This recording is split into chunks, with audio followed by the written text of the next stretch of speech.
Well, like a solution-focused group is a group that sort of brings together sort of the practice of like solution-focused approach to solving problems, or a strengths-based approach to dealing with challenges, and it brings together that sort of approach into a group context where you have, rather than traditionally working with one person, you have a group of 3, 4, 5, or 6 people.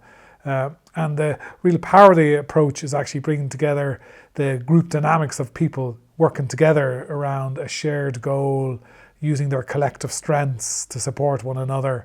So you get this sort of enhancing effect of an individual approach. Rather than somebody by themselves trying to move towards a solution, you get a group supporting everybody moving towards a solution.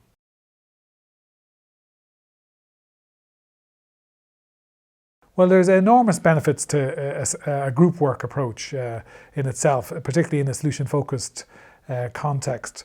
Because like if you think about how people learn, they often learn better in a group because they don't have just the ideas. Like if you just have two people trying to learn something with a teacher and a therapist and an individual, it's very intense trying to learn in that situation. But in a group context, there's this shared learning, collaborative learning. You learn from other people like yourself, your peers. But equally, there's also group support that you get in a group that you can't get really in an individual approach to therapy or an individual approach to coaching. Because the people who you most want to support it by are your peers. When somebody, if a therapist says to you, I understand where you're coming from, you don't really believe them because they're a professional. They're sort of paid a bit to say that. But if a peer who you think has been through the same situation as you says, I understand where you're coming from, that feels much, much more powerful, this sort of shared humanity. So a shared humanity is much more powerful in groups, much more potentially more powerful. And I think then in groups, because groups have the power to sort of motivate people, like if you have a group that with a good goal, most people then are real sort of inspired to work towards the goal. They feel proud to belong to the group. They'll work harder because they're in a group. They're more optimistic about achieving the goal of the group. So all these benefits are possible in a group and potential in a group so that you get. So that's one of the biggest reasons to do solution-focused group work.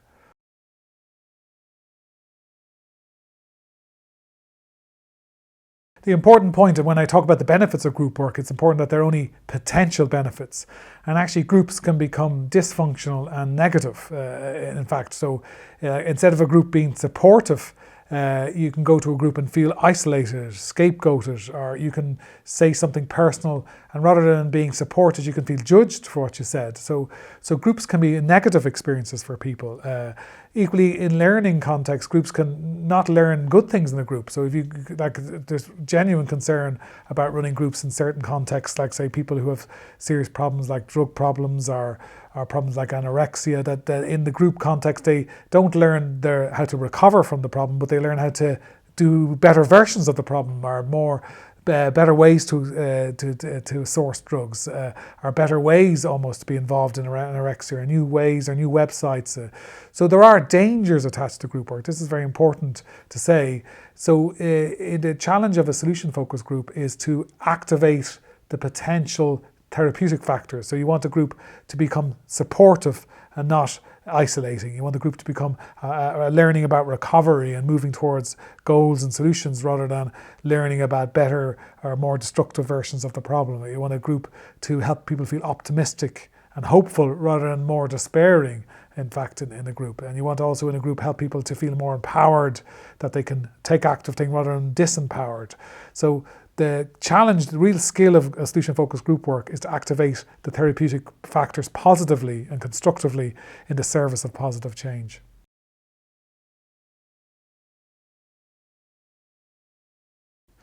So to make sure a group becomes solution-focused rather than problem-focused, or to make sure a group is constructive, what's key is leadership in the group. And leadership in the group can stem from a very, very good group work system, like a lot of the self-help group movements like AA, Alcoholics Anonymous, Narcotics Anonymous, or the mental health groups like Recovery or Grow.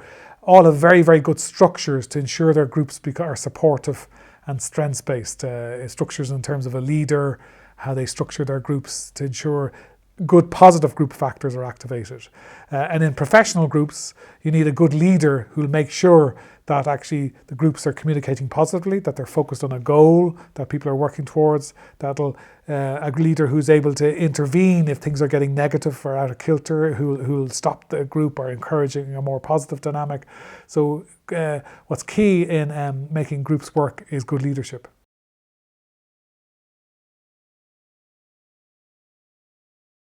So to be a good leader of a group really starts before the group is even started. It's all in the preparation. It's about defining a group goal, like collaborating with clients to build a group that has a positive identity. The interesting always to me is when you look at professionals when they're setting up group work, they generally invariably set up the group around a negative goal. They say like it's the group for aggressive young people, or it's a drugs group, or it's a disability group, or it's a group for violent offenders or something like that. And it's all focused on the problem and a negative thing like a depression group.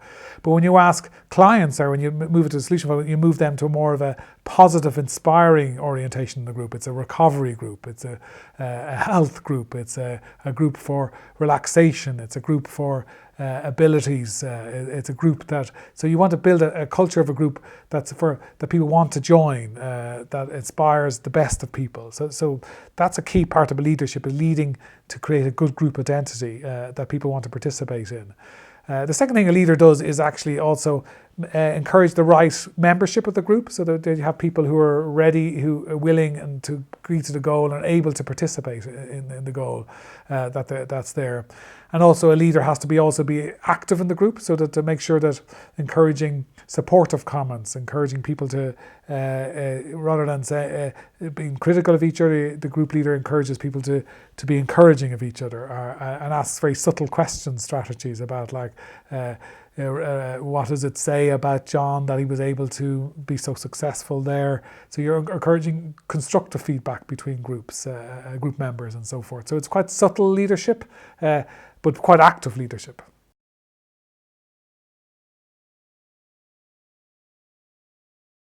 In successful group work, professional group work in clinical settings and so on, there's two main techniques, if you like, and they're very simple, are two group structures that you use in groups that give the therapeutic context to it.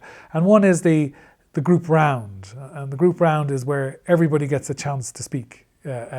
So you go around, you can do it systematically, that you go around, that everyone gets a chance to speak, or you can do it in a free-form context that space is given, but there's a sensitivity that everybody will make a contribution. Because what makes a therapeutic group work is that everybody participates, everybody is invited. It's not just the dominant people, it's not the quieter people aren't. So you encourage everybody to participate, and that's where a group becomes strong and very therapeutic.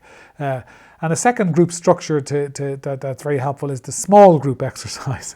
So you have a group round, and then you also, as a facilitator, also have the opportunity to break people into small groups, so they can do exercises, they can do small discussions to warm themselves up, so they can contribute into the bigger group as well. So you have these sort of balance of very simple structuring things that make a big difference to helping a group function.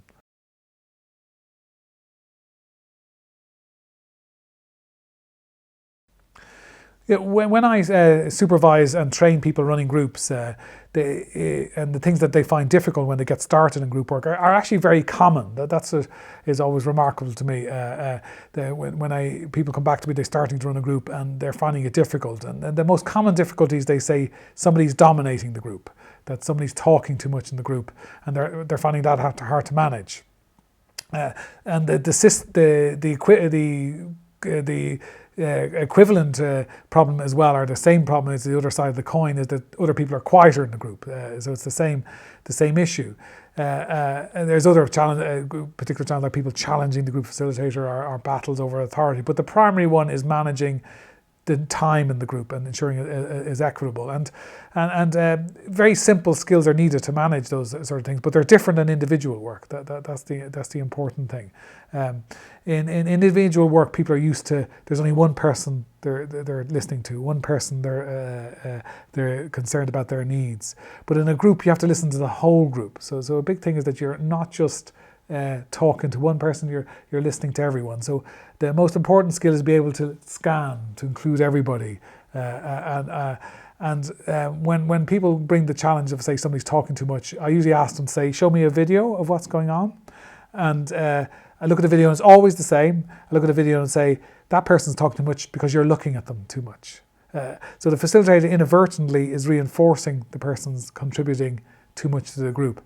So I say, just look at somebody else. Look at the person you want to speak, not the person who's speaking. So if you were talking too much, or I needed to reduce because the group's getting out of balance, I would sort of shift and look and say, what does the group think of this topic, or what does anyone else think? And I'd look away and then look at a quieter person to nod and come in. And then that would encourage them to come in, and then would balance the person's contribution. So the interesting skill that's quite different in group work is you're using a lot of body language. It's how you look, it's how you draw people out.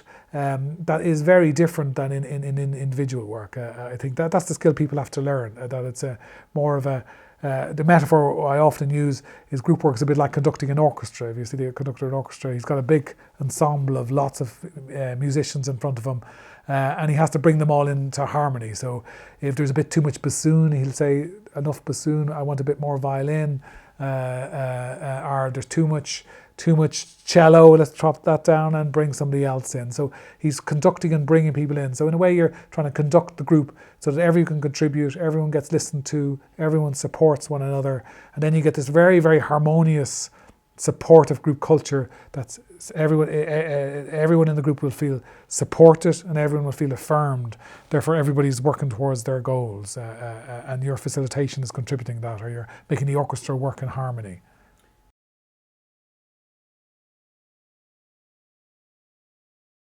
There's different types of groups. So you can have groups that solution focused groups. You can have a group that's a single session, just like I worked in a psychiatric hospital, and you might never get more than one session with people in a group, and you can set an agenda and a goal, create a culture very quickly, and get people to work on their goals and think about where they want to go next after the group finishes. But also you can have long groups of 12 sessions that are very structured with input and adopting a solution focused model. Or you can have ongoing groups that don't have closed membership and just pick people up as they go. So there's so much flexibility in how groups can be conducted. All you need to be clear about is what you're doing, and clear with the clients about what you're doing, and clear what the boundaries are and the time boundaries. But there's very, very great versatility of how groups can be used. Like groups can be used, I see lots of teaching groups are effectively, you can use lots of solution focused group skills in teaching contexts. You can use solution focused group skills in meetings, organising staff meetings, board meetings. You can use solution focused groups, development groups in business. There's lots of these skills can really help in terms of looking at how you bring people in to contribute, how you balance people's contributions, how you use the small group exercise to ensure quieter people can contribute, and how you build collective goals and missions, and so forth. How you agree schedules and groups. So all group work is everything, because in a way we are social creatures. We're always in groups. So the versatility is enormous.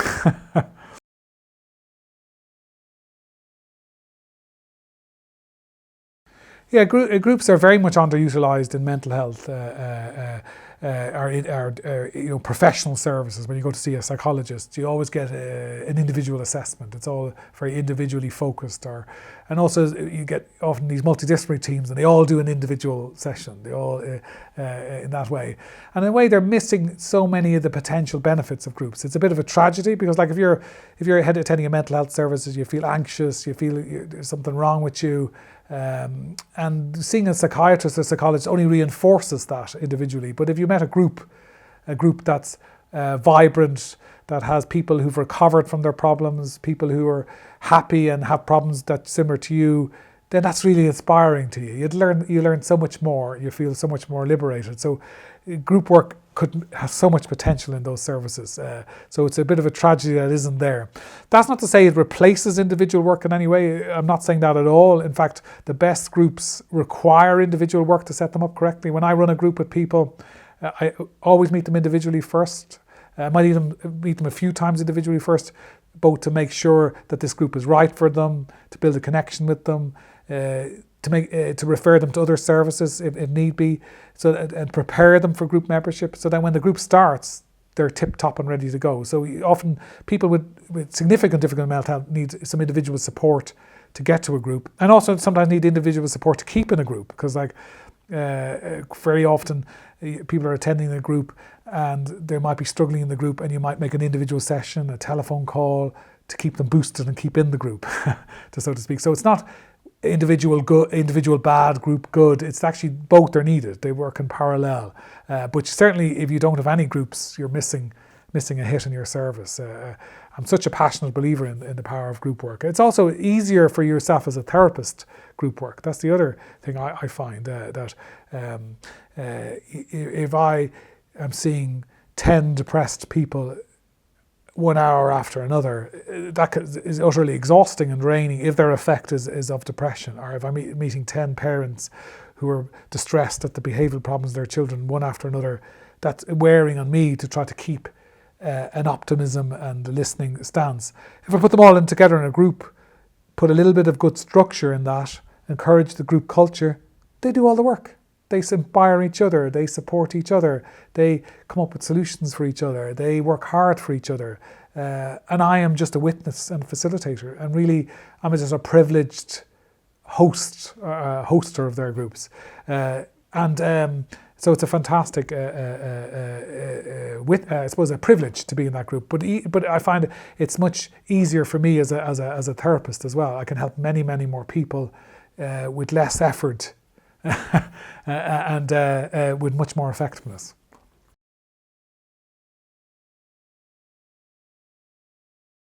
People often ask about how cost-effective group work is, and it's an important question to ask. And sometimes big claims are made that groups are really, 10 times more cost-effective.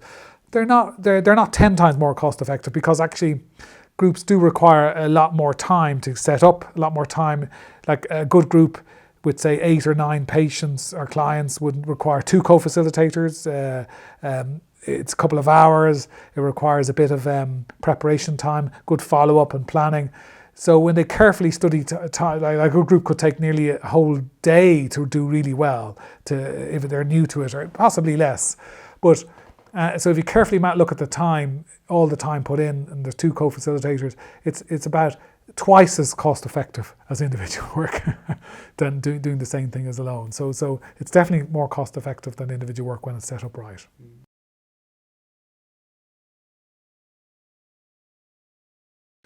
Yeah, so a big challenge of getting groups going is, one thing the groups do need is they need lots of people to come. Like individual work just needs one, but a group needs lots to come. And in fact, if you're going to run a successful group, say of 8 people, when I run a group with 8 people, I often need upwards of maybe 30, 40 referrals before that group is valid, because when you say, first of all, you decide the group's on a Tuesday evening, you've lost half of them who can't make Tuesday evenings. That's half of them gone, even if they really wanted to come. The time and place excludes people.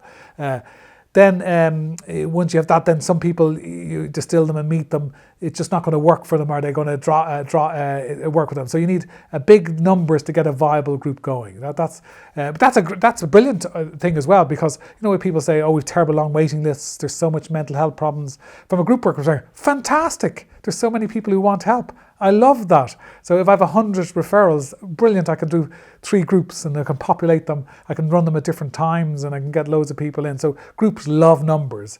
But the thing is that you have to get out there, you have to promote people to come to you, you have to market, you have to make sure people know about them. The tragedy I see when I train professionals run groups is they're running a group, they can't get enough people to come, even though there's hundreds of people who need to come, they just haven't been told about it, or it hasn't got out the message that that group is on, or it hasn't been marketed properly. So you have to be a little bit more of a salesy pitch as well. So you have to make the group appealing. You have to make the group focus on the benefits of the clients and so forth. So there's a little bit of marketing to not use not the marketing is a bad thing. It's about how you really have to sell the benefits to your clients.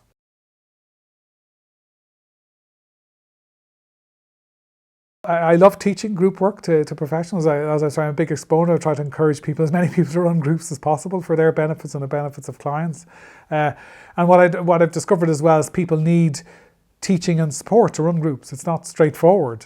So that's why training is important, but training in how to run a group and training how to market a group. They're different than individual skills.